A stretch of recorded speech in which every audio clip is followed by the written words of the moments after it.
Hello.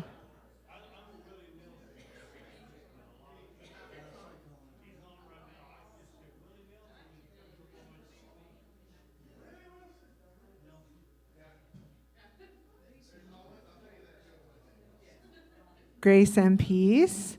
So that's the mic I normally use. Elaine will use this one. And then I will use Guillermo's.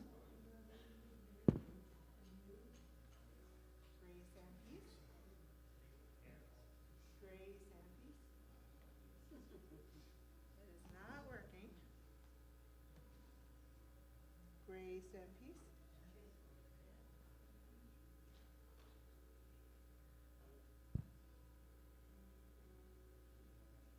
Give us just a minute while Jason's figuring out the sound.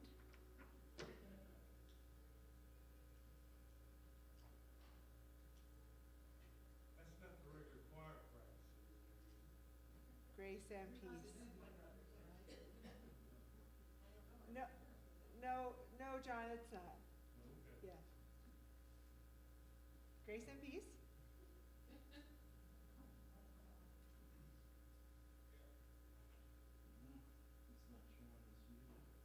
Okay.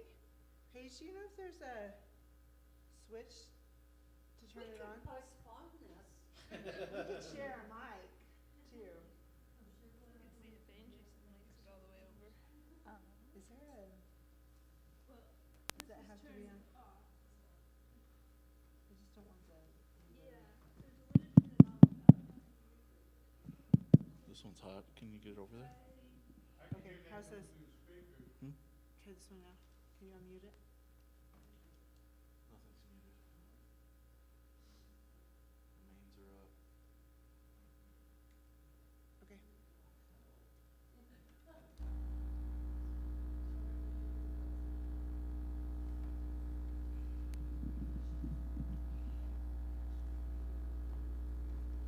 Well, we still need the sound for the people online.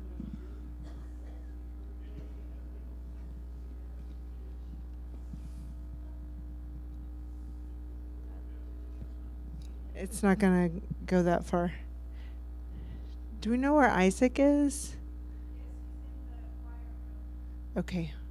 We need him because we need to make sure we're live streaming. Thank you.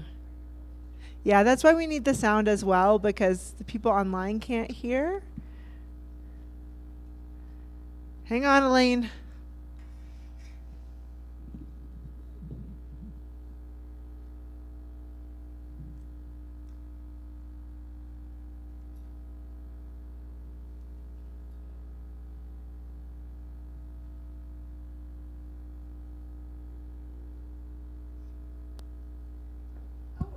I think you could give us a little grace. Okay, this one is working, and that one is working. Can you check the sound online for us, Isaac? Sorry to pull you away from the other thing. Isaac wears so many hats, y'all. Let's give Isaac a round of applause. Out of the goodness of his heart, he plays the piano and he runs the sound, and he gets us live streaming. Sorry, Leslie, for interrupting. We just need a little tech help here. So you all can hear us. That's great. Now we just need to make sure the people online can hear us.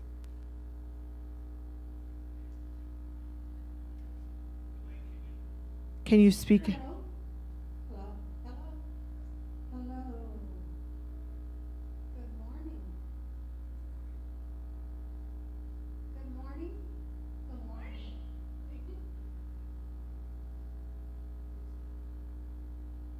So it's working in the sanctuary. We're just checking online now. You can hear it online? You can see it. You can hear me? Can you hear me? Can you hear me?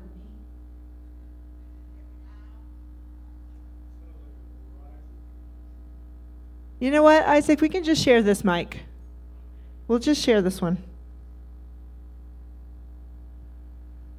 That's okay. Hey, Jason, could you mute the hearing loop because we can hear the buzzing? If you'll bring it to me, I will show you how to do it. Or actually, Isaac knows how. Now, there's a lot that goes into this, y'all. Oh, I'm just going to put it away for you. Okay, so we'll just share. We can share. We learned how to share in kindergarten, maybe before kindergarten. We are here now with Elaine Ham, and I'm so excited to be talking with you. I know we have lots of things to talk about. So let's start with your growing up years and your childhood.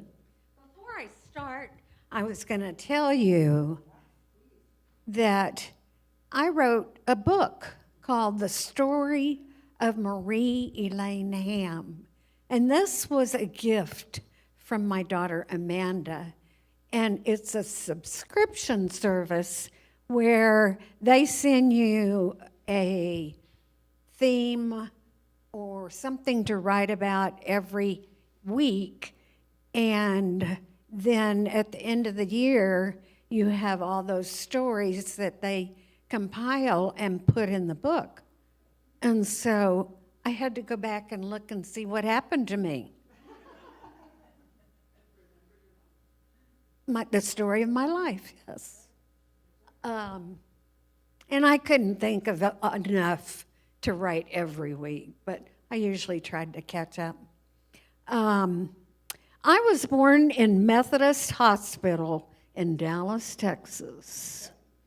And I was the fourth child of my father and my mother's first child.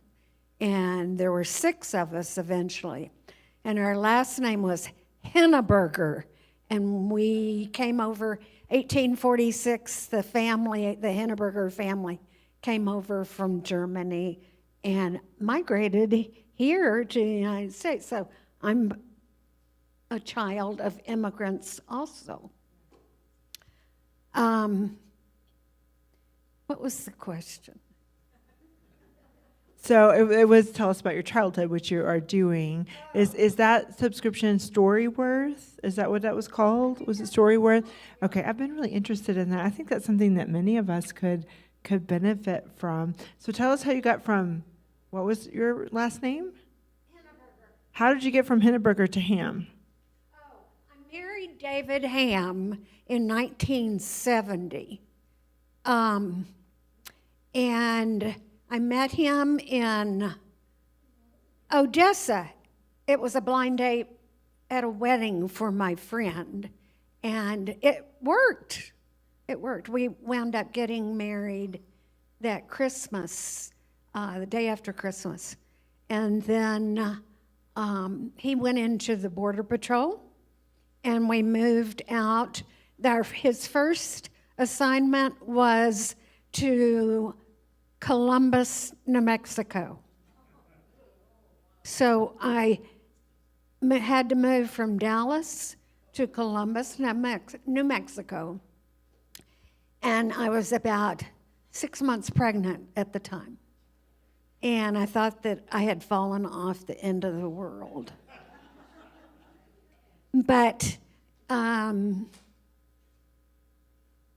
the Border Patrol decided that we didn't have to live in Columbus because I was pregnant and needed to be closer to a hospital. So they let us live in Deming, New Mexico, for the next 15 years. And sometimes I look back and the kids and I talk about it, and it was probably one of the best 15 years of our whole life. We loved it. So you referenced your kids, and one of them is in the room today. We're so glad that she is. Tell us a little more about your family. You can go back and tell us more about your growing up family, and then you can tell us about your family now, whatever you wish. Well, Katie was born right in December in the Deming Hospital. And then Amanda was born 4 year later, and I came to Las Cruces then to have her. And then I had a son, which I was so excited about. 2 years after that, Katie, Amanda, and Clay. And they had, what do you call them, free range? They were free range kids in New Mexico, in Deming.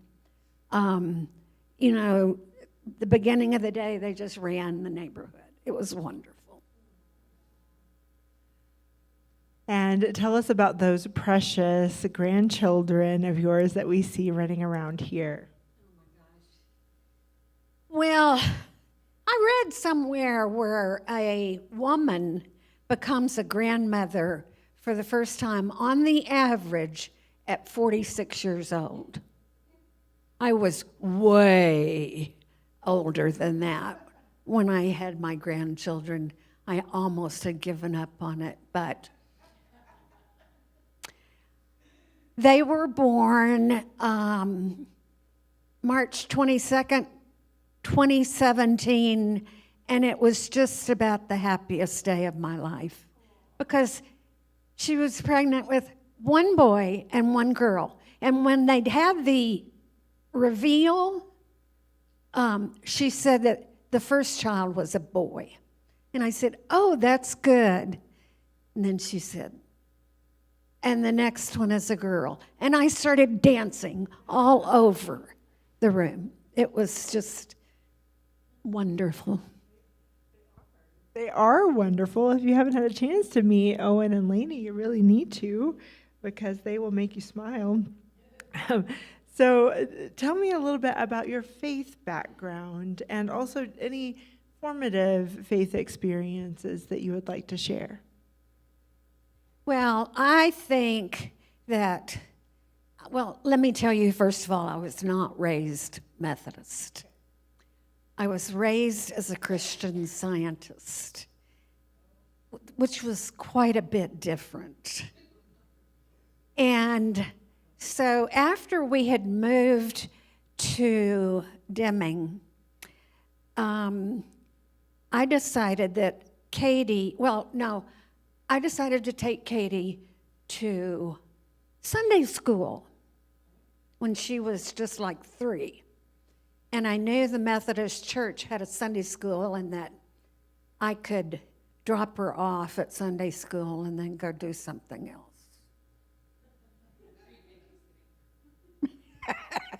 I know, she knows what it's all about. Well, then I got invited to a young adult Sunday school class. And that was in the basement of the original First United Methodist Church in Deming. And I went to the Bible study, and I would guess that it was about 3 or 4 months later that all of a sudden I thought, what they're telling me, what they're teaching me is the truth. What I had been raised in was not the truth. And I just started bawling, just crying so hard right there in the Sunday school class. And I know now that it was the Holy Spirit that was coming upon me. And I have to give credit where credit's due. It was Diane Donaldson, who is still a good friend of mine. We've always just been very close. And it was her that brought me to the Lord. That's a beautiful story, and yay for the United Methodist Church. I'm sure that they were really excited to be a part of that experience for you. And so you've done a lot of different things, and I want to hear about your professional history, but you've served in United Methodist churches in different ways as well. You've worked with youth. You're now working with adults here with the Readers Theater. So tell us a little bit about your journey from that experience of this is the truth to I want to help others grow in the truth. Yeah, I guess I felt that calling because it was several years later that they opened up the preschool in the brand new church in Deming. And I asked to be a teacher in the preschool. And Amanda was one of my students, and at 4 years old, she reminds me so much of Olivia because she wanted me to be her mother at preschool, and I had to say, I'm your teacher here at preschool. And she would sit in the corner and just pout. But they were wonderful years, and then we stayed in Deming for 15 years. And, I think one of the things that was given to me was, I feel like Sally Fields in the Academy Awards, where she said, they like me, they really like me, because those people just loved me. They really did. Huh? I became the children's coordinator and the youth director there. We did many, many trips to Sacramento for lab school. Lab school was so wonderful.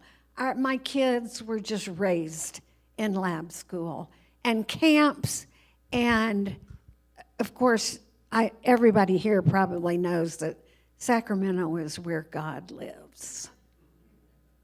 But there came a time that we had to leave. We cried and cried and cried and cried. It was very hard. But we only moved a little farther up the road because David was assigned to El Paso. And so we all moved to El Paso, and I started working at Asbury Methodist Church. That was not a good fit. So I stayed home for a little while, and then St. Paul's Methodist Church had a need for a Sunday school children's and youth director. So I took that job, and that was once again wonderful people, wonderful, wonderful people there. When was that? When did you take the job at St. Paul's in El Paso? 80, no, 80, no, let's just say 89. 89. So 1989, 1990, somewhere around there, right? And I was sent to serve at St. Paul's El Paso in 2019, and they were still talking about Elaine Ham and her program. Talking about the mud pit that we had. Yeah, they have that big yard out back of the church there. And so for Youth Week one year, we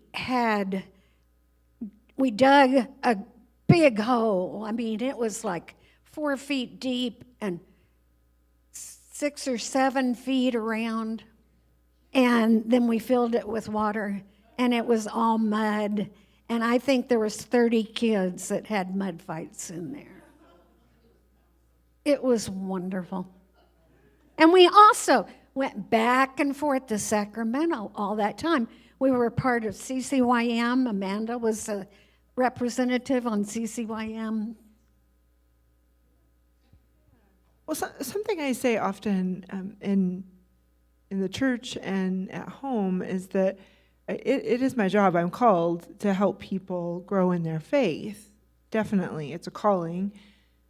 But the disciples with whom I have the most influence are my children, right? The 3 little ones that you see running around here.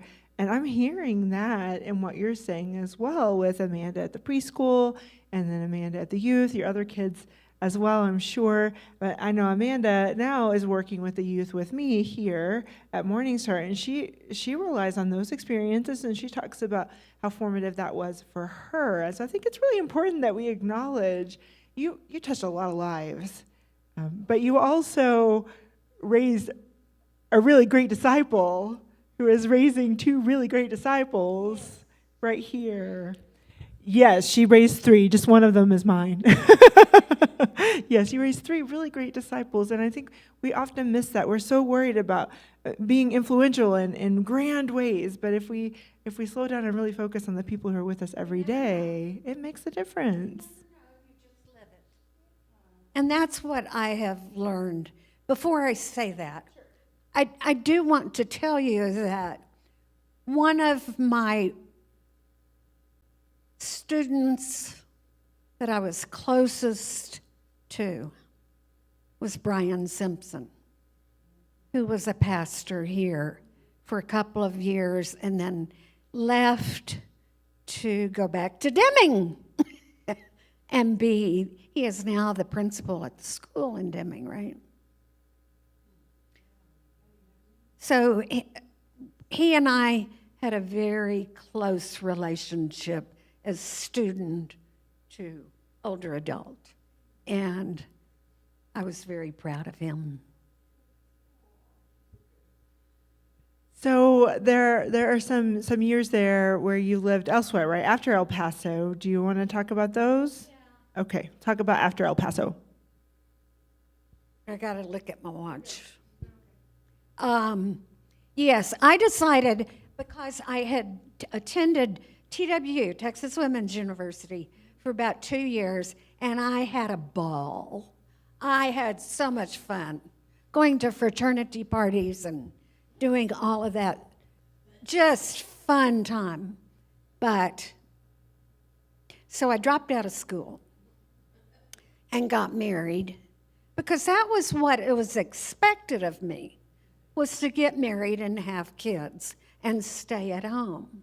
Nobody ever told me that I needed to get a college degree to be someone or something professionally.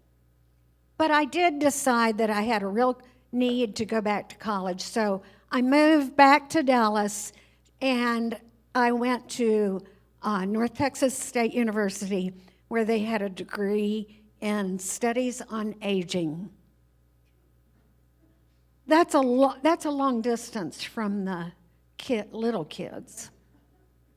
But I just loved old people. And now that I am one of them, I'm thinking, why? No, I'm kidding. But, and then the next best, that was when I was 47. I was 47, so it must have been, I don't remember. Oh, yeah, okay. I need to back up a little bit. In 1991, we were living in El Paso, and I was working for St. Paul's. And Katie had her own car by then, and she had gone to pick up Clay, who was 12 years old, from baseball practice. And she was driving down Traywood, and a car ran a stop sign, a Jeep ran a stop sign and hit her car, broadsided it, knocked it into a fire hydrant and then into one of the rock walls. And the ambulances took them to Thomason.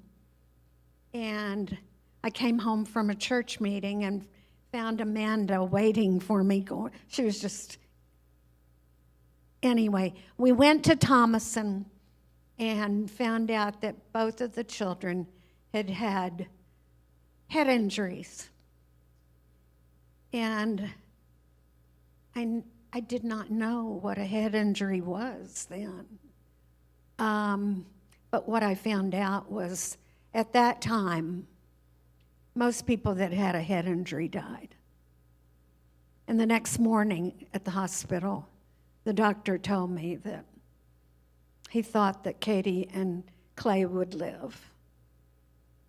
And I was so thankful. And we had so many people praying for us all over. Just all over people. We found out people were praying for us. And we spent about 2 years in, what am I trying to say? Rehab, yes, rehabilitation. And Katie went on to graduate from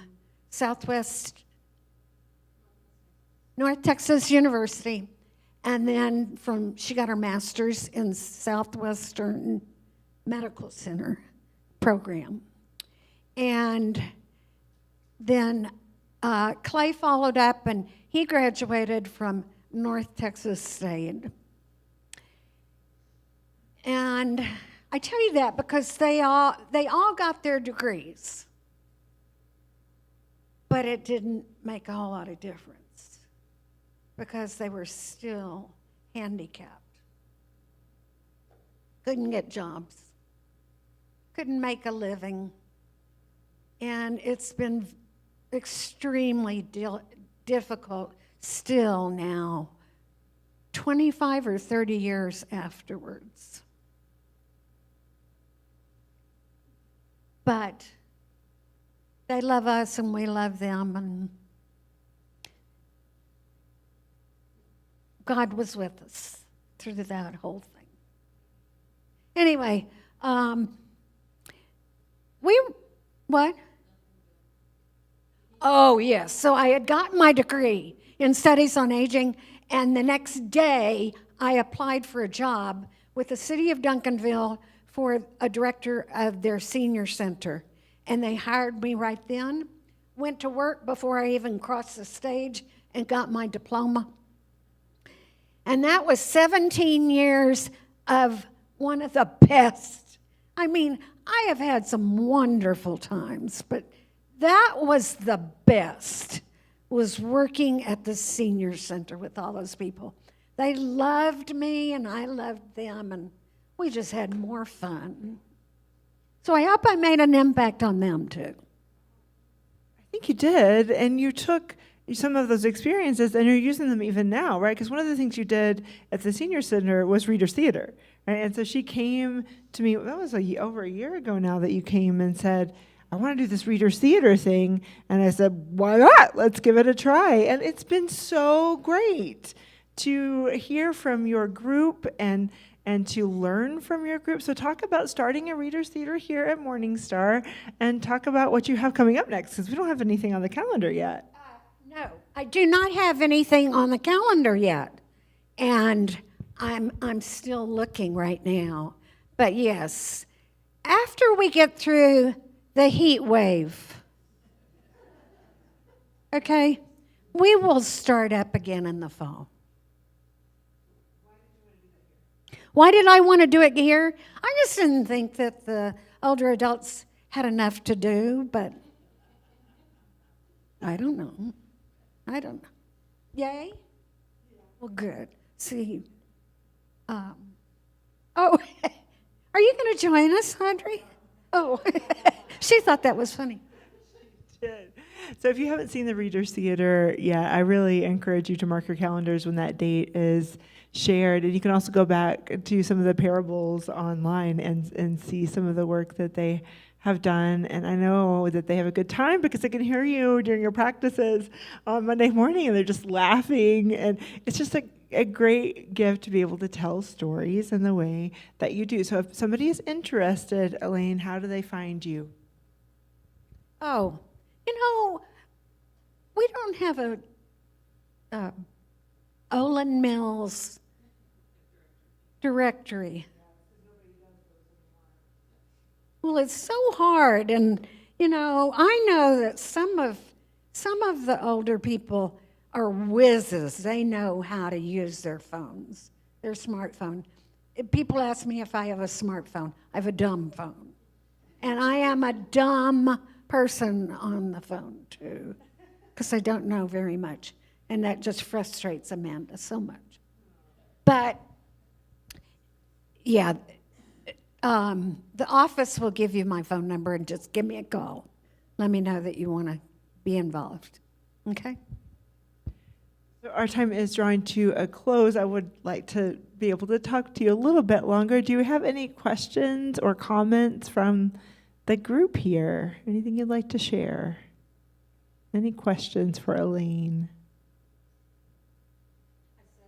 It's a quiet group.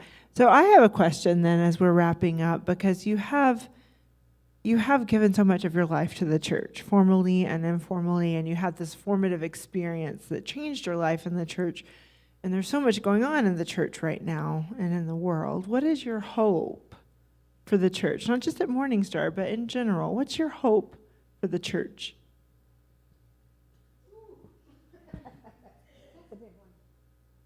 Let me tell you that while we were living in Dallas and I was going to school, I told all 3 kids that they could choose the church in Dallas, because before they had to go to the church where I was working. But they chose Lovers Lane United Methodist Church. Whoa, that's a big, big church. Yes. And so they were active there. I was not quite active there. And so let me tell you that then we made the choice after the twins were born to move back here. And we did some church hopping and found Morning Star Methodist Church, and we just felt like it was really the right place for us. Now, you saw us standing up here, joining the church. You just forget that you need to get it on paper that you joined the church, right? So our church, our membership is coming from Lovers Lane United Methodist. And also,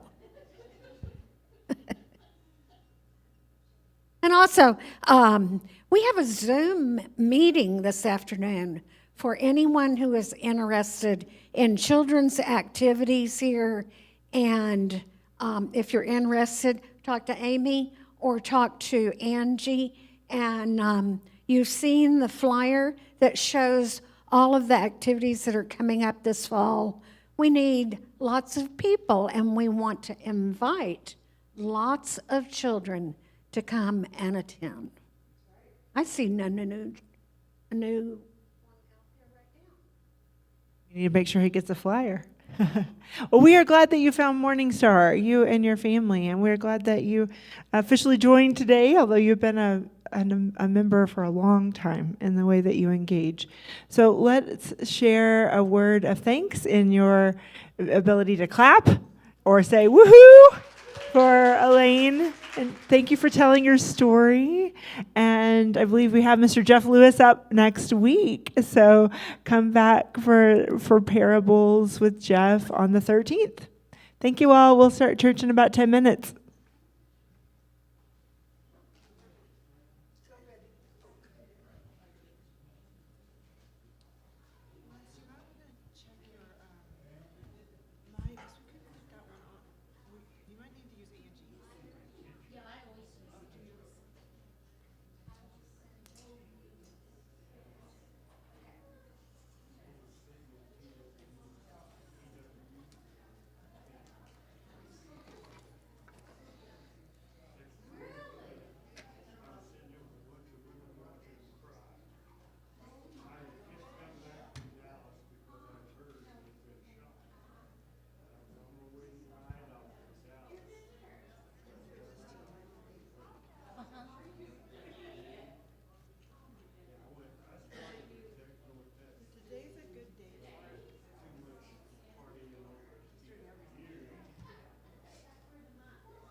Yeah, she's